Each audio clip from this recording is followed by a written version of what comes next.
지난 대선에서 허위 사실을 발언했다는 혐의로 기소가 된 이재명 대표가 피고인 신분으로 잠시 후인 10시 40분에 이제 법정에 출석을 합니다. 형사 피고인은 특별한 사정이 없는 한 반드시 법정에 직접 출석해야 하는 만큼 잠시 후인 아마 10시 반쯤에는 이재명 대표가 서울중앙지법의 모습을 드러낼 것으로 보입니다. 당초 10시 시작이었는데 재판이 이재명 대표의 요청으로 늦춰지면서 또 한번 논란이 되고 있는데 화면 함께 보겠습니다. 재판 시간을 늦춰달라고 이재명 대표가 요청을 했나 봅니다. 당초 10시에 열릴 예정이었고 그래서 최고위를 좀 당겨서 하겠다. 그리고 시간 맞춰서 가겠다라는 입장이었는데 그도 여의치 않았는지 10시 재판 참석 어렵다면서 재판부에 좀 늦춰달라 요청을 했고 재판부도 이를 받아들여서 10시 40분으로 변경을 해줬습니다. 변호인 통해서 재판부에 양해 구했고 재판부가 조정을 해줬다고 얘기를 합니다. 자, 구재원 변호사님, 이 흔한 일은 아닌 것 같은데 어떻습니까? 이것도 일각에서는 뭐 황제 재판이다 이런 비판의 목소리가 조금 있긴 하던데. 그런 얘기 나올 법한 게 사실 형사 재판에서 연기 신청이라는 걸 거의 안 하거든요. 그래서 변호인들도 이거는 하면 안 되거나 안 하는 그냥 없는 절차쯤으로 생각을 합니다. 그래서 민사 사건에서는 변경 신청을 흔히 하지만 형사 사건에서는 신청서 내는 경우가 거의 없거든요. 이게 왜 그러냐면은 형사 법정에서는 인간의 죄를 다루는 굉장히 엄숙한 그런 자리이기 때문에 민사 법정에서는 일어서서 변론하지 않아요. 근데 형사 법정은 아직도 일어서서 변론하거든요. 그런 것들이 남아 있어요. 그 중에 하나도 그래서 당사자끼리의 분쟁이 아니라 죄에 대해서 국가의 작용에 의해 가지고 판단을 하는 절차다. 굉장히 엄숙한 자리다. 이래서 개인 사정에 의해 가지고 연기 신청을 하거나 변경 신청을 하는 거는 없고 재판부도 그걸 굉장히 좀 불쾌하게 생각하는 게 보통이거든요. 이게 절차가 없진 않은데 지는 않는구나. 그렇죠. 그래서 야당 대표기 때문에 이게 이번에 한번 받아들여 준 것도 사실 굉장히 배려를 받은 것입니다. 근데 다음번엔 이런 논란도 그렇고 재판에 대해 임하는 태도에 대한 문제도 있을 수 있기 때문에 그 당무 같은 거는 조율을 해가지고 개인 사정 다들 변경을 해가지고 오거든요. 그러니까 이재명 대표도 앞으로는 이런 일은 없어야 되지 않을까 싶습니다. 알겠습니다. 자, 이재명 대표 검찰 소환 요청에도 주중에는 일을 해야 하니 주말에 나가겠다라면서 일정을 변경하기도 했었죠. 당시 목소리 들어보겠습니다. 아무 잘못도 없는 제가 또 오라고 하니 제가 가겠습니다. 주중에는 일을 해야 되겠으니까 28일 토요일에 출석하겠습니다. 저도 노는 사람이 아니고 주중에는 좀 일을 할 수 있게 좀 주말을 활용하면 좋겠다는 생각이 들고요. 제가 다시 한번 부탁드립니다. 이번에는 정말로 오지 마십시오. 가보니까 갈 필요가 없었지요.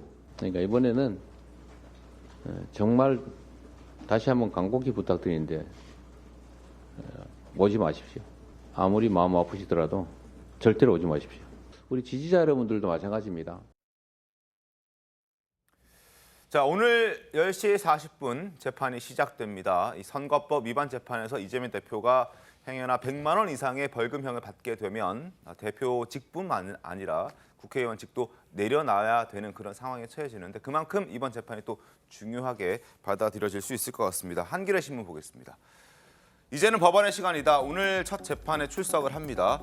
대선 때 김문기 전 처장 모른다고 했던 부분 그리고 국토부로부터 협박을 받았다는 부분 그 백현동 용지를 상향하는 과정에서 그런 발언을 했던 부분이 이제 문제가 돼서 재판을 받게 되는데 허위 사실 공표를 두고 다툼이 예상됩니다. 자, 신문을 좀 더 자세하게 보겠습니다. 일단 이재명 대표 측에서는 이렇게 설명을 하고 있습니다. 허위사실 공표를 처벌 대상으로 삼고 있는 공직선거법 조항은 당선을 목적으로 출생지, 신분, 직업, 재산, 행위 등에 관해서 허위사실을 공표하는 것을 금지하고 있는데 김 전 처장을 알았는지 여부가 공직선거법에서 정한 이 행위 등에 포함이 될 수 없다는 게 이 대표 측의 입장입니다. 그래서 좀 공방이 예상되긴 하는데 최병국 의원께서는 어떻게 좀 보셨습니까? 저거는 이 대표 측은 저렇게 생각할 수 있죠. 그러나 검찰의 시각으로 본다면 왜 김문기 전 처장을 그러니까 대장동 사업의 실무 총책하고 거의 비슷한 사람이잖아요. 네. 그 사람을 왜 모른다고 했을까? 그거는 이제 본인이 성남시장으로 있을 때 대장동 사업과 그 관련한 여러 가지 의혹에 무관하다 이거잖아요. 그거는 이재명 당시 후보로서는 대선과 직결되는 겁니다. 그러니까 그 직결되는 의혹을 피하기 위해서 한 거기 때문에 당연히 저거는 그 행위 등에 포함된다.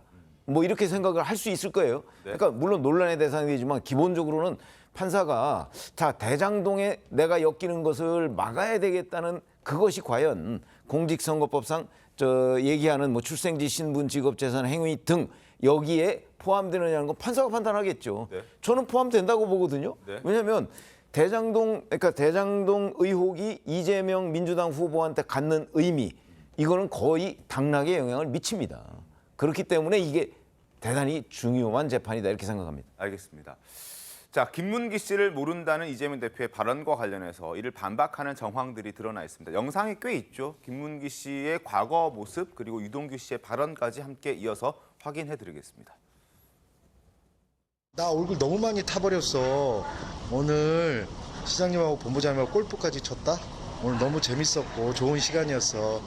변호사 시절 때부터 연을 맺고 대장동 사업에 온몸과 마음을 바친 아버지를 이재명 후보님은 빈손은커녕 조의를 표하는 연락 한 통 없고 모른다, 기억이 안 난다 이렇게 일관되게 태도를 유지해 왔습니다. 모든 걸 다 지금 부인하고 계시고, 예, 그다음에 좀 있으면 다시 이제 들통이 나고, 그럼 또 다른 말 하시고 이런 것도 이제 반복되고 있는데 저는 숨겨왔던 때를 갖다가 다 이번에 벗겨낼 생각입니다. 말끔히.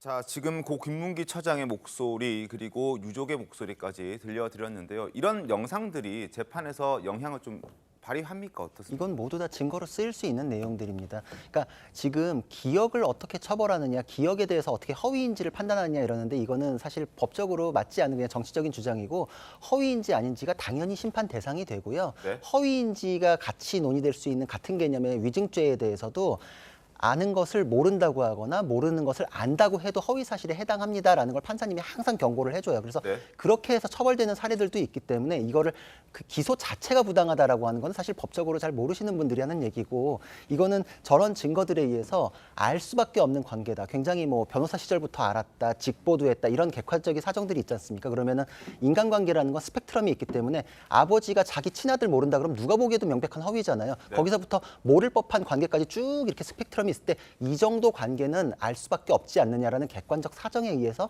추단을 하는 그 재판부의 제3자적인 판단에 의해서 얼마든지 허위 여부가 결정이 될 수 있습니다. 관건은 이제 100만 원 이상의 벌금액이 나오느냐 안 나오느냐 이거일 텐데 어떻게 보십니까, 이 부분은?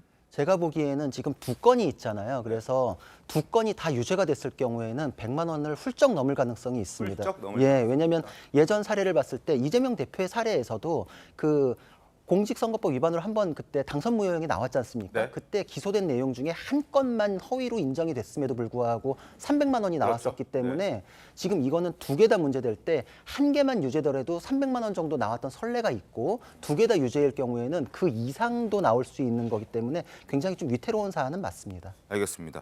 이재명 대표를 방어해줄 이재명 대표의 변호인들도 주목을 받고 있습니다. 소개를 좀 해드리겠습니다. 일단 선거법 위반 혐의 재판과 관련해서는 변호인이 2명이라고 합니다. 김종근 변호사, 이승엽 변호사 이렇게 두 사람인데요. 사법연수원 18기고 전 LKB 대표 변호사 그리고 아래 이승엽 변호사 역시 전 LKB 변호사 출신입니다. 지금 이재명 대표 연수원 동기 김종근 변호사는 성남FC 후원금 사건도 담당하고 있고 2018년 친형 강제 입원 사건 무죄 판결을 이끌어냈던 경험이 있고 아래쪽에 이승엽 변호사 역시 조국, 정겸식, 안희정 등을 변호해온 그 로펌의 출신이라는 점에서 주목을 받고 있습니다. 어떻게 좀 보셨습니까? 그 과거에 경기도지사 시절에 친형 강제 입원으로 똑같이 허위사실 공표로 공직선거법 재판을 받았고 네. 1심 무죄, 2심 의원직 상실형 유죄 받았다가 대법원에서 사실은 파기환송을 했는데요. 그때 했던 데는 굉장히 화려한 그 변호인단을 구성을 했었어요. 이제 지금 그때 나왔던 게 변호사 및 대남 이야기도 나오지 않습니까? 네. 엄청나게 화려한 그 굉장히 그 센 분들을 중심으로 해서 변호인단을 구성했는데 이번엔 2명으로 이렇게 단촐하게 한 것 같습니다. 제가 보건대는 이 사건 말고도 지금 대장동 사건, 그다음에 뭐 백현동 사건 네네. 계속 또 사법 리스크가 계속 오기 때문에 그 부분에 대해서 또 방어해야 될 변호인단을 전체적으로 구성을 미리 생각해 본다면 이 선거법 위반 혐의는 그 전체적인 사법 리스크 위해서는 작다. 부분이 작고 비중도 작다라고 아마 생각을 해서 이번에는 좀 2명 정도 그리고 또 과거 경험이 있는 네. 이 사람 이 두 분들로 좀 정리를 한 것 같은데요. 네. 저는 아까 나왔던 그 공직선거법의 허위사실 유포에 대해서 저는 기억의 영역이라고 해서 이제 그 부분을 부인하고 있지만 그 내용에 대해서는 아까 우리 구 변호사가 설명을 잘 해준 것 같고 중요한 것은 제가 볼 땐 국토부의 공문에 따라서 협박을 받았다고 하는 그 내용이 저는 훨씬 더 심각하다고 생각합니다. 기억의 영역은 자신이 모른다고 잡아뗄 수 있는 영역이라고 할 수 있지만 이 부분은 국토부에서 보낸 공문이 있고 네. 성남시 공무원들의 진술이 있고 성남시에서 내부 검토한 자료가 있고 네. 문건이 있고 그다음에 시장으로서의 지시 사항이 있을 거 아닙니까? 네. 이건 빼도 박도 못하는 근거 자료와 저는 증거들이 넘칠 거라고 생각합니다. 이제 이 부분에 대해서는 확실하게 그 기억으로 이렇게 도망갈 수 있는 부분이 아니기 때문에 저는 오히려 그리고 또 하나는 그건 국정감사장에서 한 이야기거든요. 네, 네, 그러니까 네. 뭐 인터뷰에서 그냥 물어보니까 질문에 즉답하는 게 아니라 국정감사장에서 판넬까지 준비해서 굉장히 용의주도하게 당시에 민주당 대선 후보로서 이 난관을 돌파해야만 자기가 대선 후보가 될 수 있다는 그런 위기감 속에서 철저하게 거짓을 준비해온 것을 저는 판단을 합니다. 그렇기 때문에 저는 허위사실 유포의 신빙성이 훨씬 높게 본다고 저는 생각을 합니다. 박원석 의원께서는 어떤 의견이십니까? 글쎄요, 뭐 지금 말씀하신 대로 지난번에 허위사실 유포로 재판을 받을 때는 변호인단이 거의 30명 가까이 됐습니다. 전직 대법관 출신도 계셨고, 그래서 호화 변호인단이다. 그게 이제 변호사비 대납이라는 그런 의혹으로까지 연결이 됐는데 그때에 비해서 굉장히 단촐해졌죠.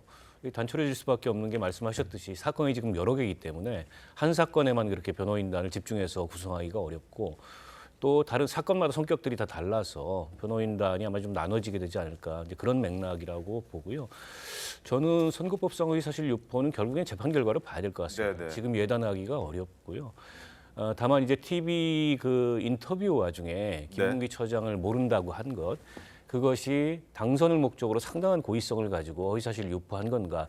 저는 맥락상 김문기 처장을 모르기는 어렵다고 봐요. 전후 정황을 보더라도. 그러나 그게 과연 본인의 당선을 위해서 아주 용의주도하게 고의적으로 허위사실 유포한 것인가? 그건 좀 아닐 수도 있다고 보고.